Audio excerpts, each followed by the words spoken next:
There he is, ladies and gentlemen, your favorite co-host on the Gold Ball Hunting Podcast, the great Jeff Jacklich. Yes. Famous co-host on the almost other coast. I mean, on the right coast or the left coast? Is that what we're talking about? Coast? I'm not sure. Yeah, coast to coast. Yeah, I mean. Yeah. Hey, don't get me started talking about Berkeley, California, my hometown. They've gone completely crazy. Off the rails? Well, what is it? What is it now?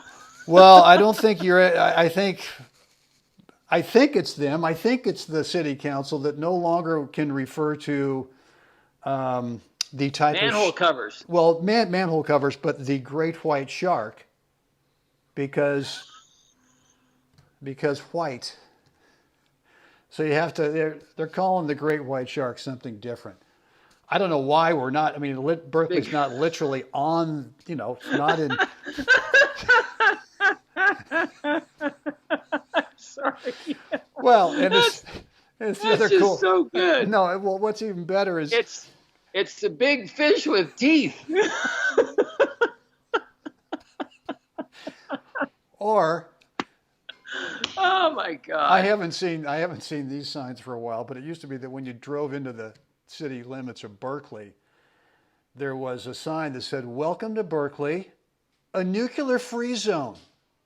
Yeah. Meaning that, I'm sorry, anybody, homegrown or terrorists, but you can't come into our city and blow us up. Yeah. Because we're nuclear-free. Yeah. It's okay if Ground Zero's Emeryville. But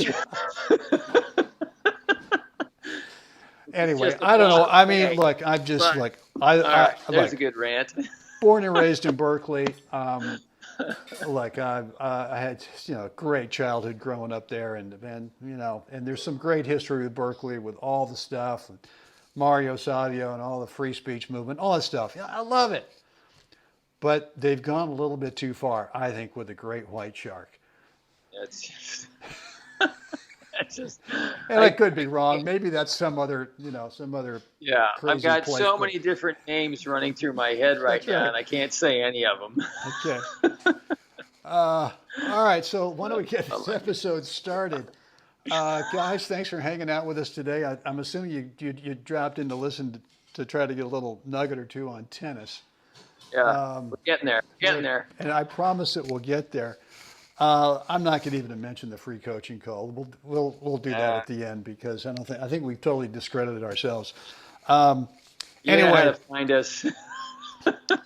So look, you mentioned in a couple episodes ago, talked about one of your students, Leora, who is someone that we both love to death. She's just a great human, and. Totally. And she's just been, and I've known her a long time, right? Well before you got introduced to her. And, I mean, as we know her now, she was the same then. I mean, she's just one of those people, loves the game of tennis. Yeah. Like everyone else does. And just has always wanted to go, well, what do I have to do to get better? Right. And I think before she got introduced to you as a student, and I don't know who she was coached with. I don't know what her coaching resume looked like before she got with you. But I'm willing to bet, and I think she'd be the first to admit that she struggled in terms of really believing that you know what? I'm either with the right person. I've either got the right method, whatever. Instead of that internal belief, I don't really know if I can get any better. This may be the max. Right. And, for me, and I won't spend any time on it, but for me, when I walked through the gates of Mr. Stowe, I'd sort of been in that thing where I'm going, maybe I've maxed out. I feel like I'm a pretty good athlete and all this, but I'm just not going anywhere. And I walked through that gate. Within 5 minutes, I went, this is different. This is going to be different. I'm in the right spot. Animal. Yeah. So I'm just curious, the work you've done with her, which hasn't been that extensive. It hasn't been not like you've been doing years and years of work with Leora. No, no. But kind of Yeah, describe. Kind of the first, describe, Jeff, when she first came to you. right. Did she give you any of her past, or what she'd tried, what she'd worked on, and kind of her frustration, that kind of stuff? Well, we sat down and probably talked for a good, 45 minutes, maybe an hour almost, our first session. And, it was really just for me to listen and like, what do you want to do? And who are you? And give me some background, matches, tournaments, level, all that stuff, and just let her talk. I try to ask questions that actually get the student to talk. And then once they start talking, then then they'll open up a little bit, more. And then you kind of get down to the grind of it. And yeah, there was an underlying belief that she wasn't sure she could get any better. And I think I even mentioned it in the last one, almost apologizing for her athleticism and her speed as a method of winning matches. And so even though she'd won some good matches, it was still not satisfying because of the way she categorized her own skill set. But she hadn't yet had the big win. No, not yet, not that. But, she'd had some good competitions. And really at that time, too, the biggest hurdle for her was she had played some really great top players and really pushed them to the brink, but couldn't get over the hump with the win. Right. So it was always kind of getting up to the, seeing the finish line, and then almost like, okay, I did pretty good today, and then it gets away from her. And I think her style of play, the basic style of play was hit it to the open court. And just because she's athletic and she could run more and better fit than everybody else, she won a lot of matches that way. But that's not going to get you over the hump when it comes down to the better players. You're going to have to create opportunity. You're going to have to be aggressive. You're going to have to be offensive. And you're going to have to think and make adjustments on the fly. And so in order to do that, you need a playbook. You need to understand the dynamics of when you do X and Y, this is probably what's going to happen back. And so through that process, it was really getting her first to. I had to do a little tweaking mechanically with her technically of the strokes, and she took to it just immediately. She really came open.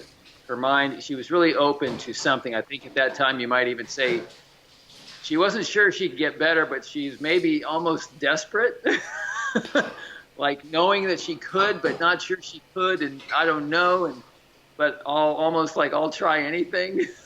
Well, yeah, I think that's exactly the same feeling I had when I saw Mr. Stowe, was that, look, he had the credibility, and I'm sure that when she went to see you, she felt like, well, this guy's got the credibility because of who recommended her to you. A 22-time gold baller had said, you got to go see this guy. So she was probably at that point, frustration-wise, where I will do anything. I will do anything, but I want to stop doing what I've tried to be doing in the past because I'm not even starting to even try to step up on the next rung on the ladder. I'm just locked in here. Right. So the first few sessions were a few tweaks technically, nothing big, just some tweaks, so she understood the dynamic of what turning with a framework was. I used just a piece of rope that she tied around her waist and held with her hands, and just so she could understand that unit, that feel of turning your body with the racket prepared all at the same time, that framework. I know some pros call it a unit turn. I like to use the term framework because I think it's just a little bit more descriptive. And so once she understood that her body, her core was really the main element in hitting the ball. She started creating a little more racket speed, a little more spin on the ball, and then also understanding how to adjust those spins too without changing her swing path. Just some little shoulder dynamics and understanding a few things there. So that was a fairly quick fix, if you will, those things. And she just, like I said, she just took to it very rapidly and understood it. And so what I did in that first session is I pushed her to where she lost control of it.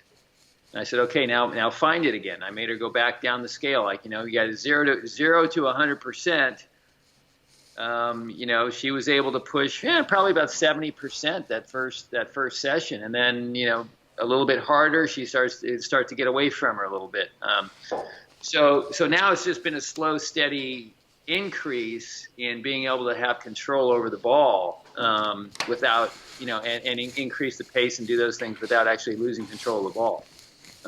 So that was like number one. Those kinds of things. If I need to get her confident with hitting the ball. And now I took her into pattern work and understanding the dynamics of actually constructing points. How do you do that? And so it sounds to me like really where you helped her initially was with clarity, and because typically, and I'm not saying she was a do-it-yourselfer, because I'm sure she was getting some help, but. Yeah. And I don't mean this as any disrespect to any coaches out there, because I'm sure I've been paired with students before where as hard as I tried and as hard as they tried, we just didn't connect. We didn't connect. We didn't get the clarity.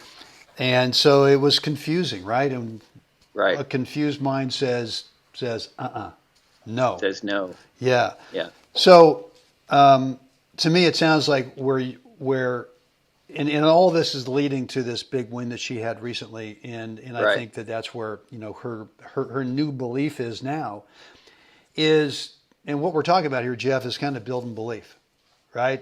Is we're building belief that so many players, I don't care what age you're at, there's so many opportunities for false belief that, well, this is it, I can't get any better.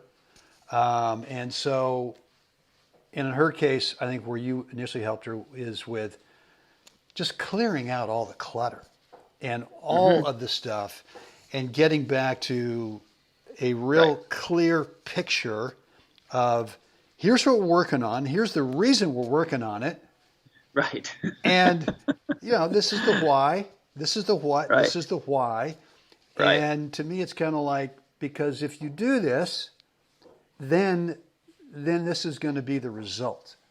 Right. And this is what's going to happen. Yeah, you end up sort of giving them that picture of clarity on all those things. Yeah. So go ahead and kind of, once you establish some of the technique tweaks, then at some point, like you said, you did some pattern work. Right. And I started the pattern work in the first session too. I just started it because I needed to what I try to do along the way is what we're going to get into heavier in another week or so. I plant the seed. I try and, okay, we're going to do this 10 minutes. So I just want you to feel it. So then when we come back to it, it's familiar and we can kind of get there a little bit quicker. So I like planting the seed of something we're going to do down the road, in sessions. But circling back really quick though, but Leora did the work. She did the work. When I gave her the rope and I said, I need you to do some framework work at home. I need you to do 30 of these a day. And so she has the rope in her bag still to this day. And when I see her on the court, she's out there actually still doing some of those basic repetitions to just keep reminding herself and building that core feel of making that good turn. So that's the one thing that is just cannot be overlooked. Well, there's no way I don't care how good you are. You cannot motivate someone. You can't inspire someone to do that if it's just not. Right. I shouldn't say instinctive, but if they're not willing to do it. Right. I don't know how. I can show you, I can lead you to the water, but I can't make you drink. It's what are you doing in between the sessions that we spend together, right? And are you doing those things that I've asked you to do? Right. Because we're laying the groundwork in all of it, so that we can then start to get on with learning the patterns, and then the patterns become as we do the repetition of the patterns, and they're basic patterns, but as we did the repetition of the patterns, then I explained to her that now we're just going to cut and paste. We're just going to, we may be in this pattern, and then all of a sudden out of that pattern you get this other ball that doesn't quite fit the scenario, but it does fit pattern number 3. And so you're instinctually just moving over there and initiating the next pattern. And so we start to move and put patterns together instinctually. And now we're not cluttered with my opponent, with trying to win the point. I'm just executing. I just got my head down and I'm just executing. And then when you finally pull your head up, you realize, wow, the first set's over, 6-2. Yeah. Or whatever it might be. Right. And so for Leora, that was also part of the process, was just really, diving heavy into the pattern work, simple work. But then for her, off the court, when we weren't doing it, is that her and Erica, made a pact, and they do pattern work, whatever, once or twice a week now.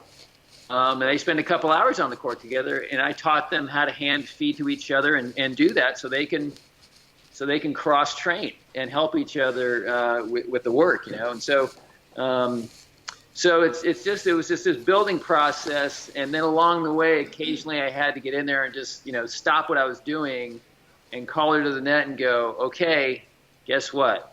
That's the last time you're going to say sorry for this session when you hit a ball wide or something goes off the rails. I don't want to hear that word again. It's unnecessary, and you're apologizing for something that doesn't need to get apologized for, and blah, blah, blah. We had a nice little discussion about it, and she just looked at me and I got it. And so that, as subtle as that is, that's a big thing, because that feeds into, am I worthy to do this? Why, do I need to apologize for beating the crap out of this person? No, of course not. It's competition, right? So we did some tweaks there along the journey as well. With that, as we did that. Well, you said that about the apologizing. I remember when I first went to see Mr. Stowe, we would be warming up, right? And I'd miss a ball. Go, hey, sorry. And I miss my. Oh, sorry. He'd go, what are you sorry for? This is the warm up. You're supposed to miss balls in the warm up. You want to say you're sorry? He'd kind of walk away just going, God, I can't stand this stuff. I can't stand this guy. You're going. Right. So there was a measure of that in there, and Leora can probably tell you so as well, So there's a few things like that too. You own your skill set. We moved into that phase of it as well. Own the skill set that you're developing, and don't apologize for your speed and your athleticism. And that was another big hurdle for her to really embrace and own and say, listen, your athleticism and your speed is your number one asset in your toolbox. Yeah, right. I'm just going to get these other things up here and polish them up a little bit. And then I'm going to show you how to use this asset in a really effective way. Yeah. So that was the other side of the coin, was now how do I use that speed to our advantage? Where now we're just not hitting balls in the open court. We're actually constructing and using our speed to get to the next appropriate place quickly, to close in and sneak attack, to drive somebody deep. And now I'm going to drop shot, and I'm going to close in as I'm watching to see, how good was my drop shot, but closing it in the next place. And so we start using that asset really effectively, and you end up giving the opponent kind of the impression that there's really no place safe to hit the ball, because she's always standing there. She's always just, let's go. Well, look, if you've taken her natural athleticism and the speed part, maybe God-given, but at some age you have to actually work to maintain, if not get better with the speed part. So I don't care how, you can say, well, God-given ability, fine, but you just can't do nothing and the speed's going to be there forever. You actually have to work it.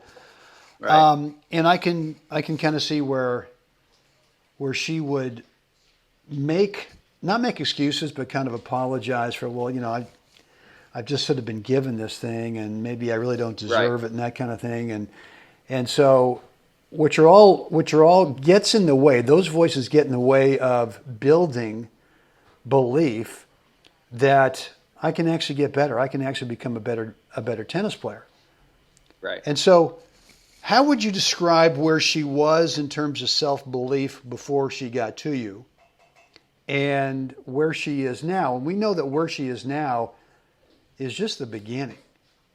Yeah. Oh, the It's upside from this point now. The upside is just huge. It's huge, because she's kind of crossed the threshold in terms of belief and getting through one of those tight matches and ending up victorious on the other side, and then going out the next day and beating the tar out of somebody. But she made a statement about going out to play that match. I'm going to do this, blah, blah, blah. I'm going to get this done, and just staying, laser focused and I think she was done in an hour. And well, she had a plan, and she went out there and executed and just kind of marched through the deal. because And that's go ahead. well, I was just gonna say, because as you describe, the day before she has the big win, then the next day she goes out and she takes someone who maybe she would beat all the time anyway. I don't know, but there's a clarity on the next day that is built on confidence. And where I want to go with this is, you and I talk a lot about stroke technique, that our jobs is really to pare away unneeded Right. stroke technique and leave someone with what's the bare bones fundamentals that you Right. can bring to the party that will yield the greatest results over and over again. And I'm kind of wondering the same thing about confidence and self-belief. Is part of our job as coaches, is it to eliminate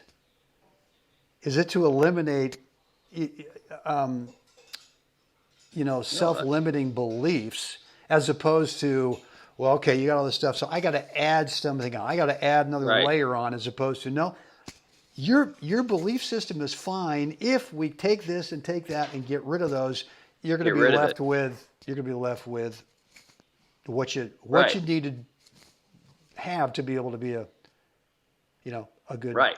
player that can actually keep getting better. Yeah, and it's just, I mean, on the one too, as a student, she's just a joy to coach. She's a gas to have on the court. She, what do you want me to do next?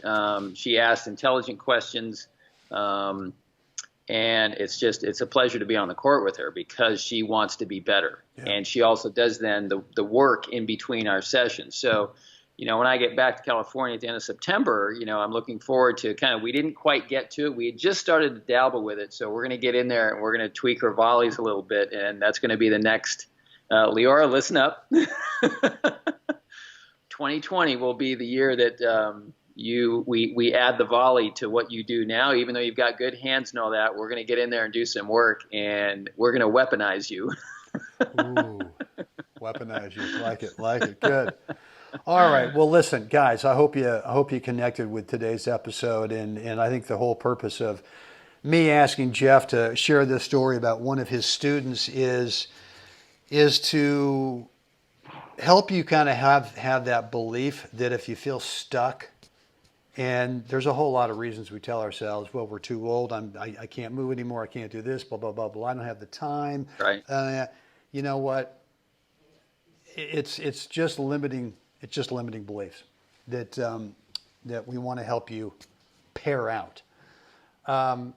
So here's the offer that Jeff and I are going to make, is we want to get you on a free 10-minute coaching call. And let's kind of kick it around, see if you could be a candidate to become one of our online students. And the way to do that is to go over to goldballhunting.com, drop in a first name and email address, click the button. You'll get access to our online calendar where you can pick a date and time that works best for you for this free 10-minute private coaching call.